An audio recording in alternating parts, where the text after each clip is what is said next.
Nih dokter anak bilang anakku ada kelainan. Usia anakku tuh baru seminggu. Story time. Get unready with me sambil cerita momen dimana lahirnya anak pertama itu. Lahir juga seorang ibu baru dengan pengalaman yang cetek. Kirain punya anak tuh dulu cuma bikin, hamil, melahirkan, beres. Ternyata enggak. Ada drama menyusui sampai payudara berdarah-darah. Belum lagi harus begadang nyusuin bayi. Belum lagi kena mastitis, ya Allah.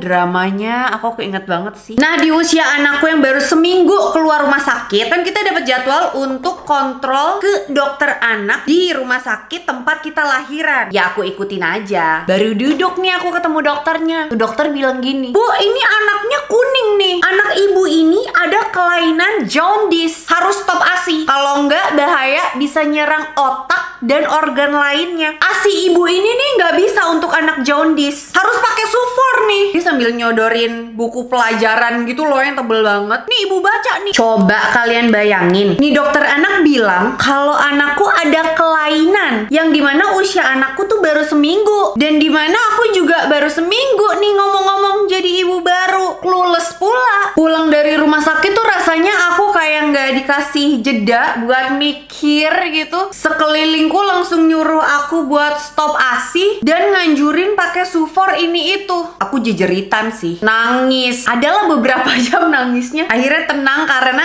dipeluk papa. Yeay. Habis itu kita cari opsi lain, kita ganti dokter anak. Dan dokter berikutnya pas aku ceritain tuh tentang dokter anak pertama yang aku kunjungi, langsung nanya gini, "Siapa nama dokternya? Di rumah sakit mana? Bisa saya laporin," katanya ke ID. Itu ada kemungkinan dokternya tuh kerjasama sama merek sufor tertentu. Sembarangan kalau ngomong. Wow. Dan ternyata dokter anak berikutnya ini menjelaskan bahwa kemungkinan anakku itu ada dermatitis atopik. Jadi PR-nya adalah kalau mau ngasih ASI eksklusif tetap bisa, cuma akan ada banyak PR untuk ibunya. Jadi harus stop makanan pemicu alergi kayak seafood. Dulu aku terasi itu juga nggak bisa karena kan ada udangnya kan. Terus ya baiknya makanan rumahan lah, nggak banyak jajan. Udah abis itu beres masalahnya. Nih kalau misalnya waktu bisa diulang ya, lalu aku ingin menjadi pahlawan untuk diriku sendiri, apa yang akan aku lakukan saat itu adalah aku bakal bilang sih ke dokternya, "Diam kamu, berisik, jangan berani-beraninya kamu nongol di depan muka saya lagi." Tapi ngomong-ngomong kan yang nyamper dokternya aku ya waktu itu ya, yang salah aku dong. Tapi tetap kita punya opsi sih, kalau misalnya dokternya kelewatan banget, langsung tutup mulutnya. Stop, kamu bikin saya stres. Dibayar bikin stres lagi.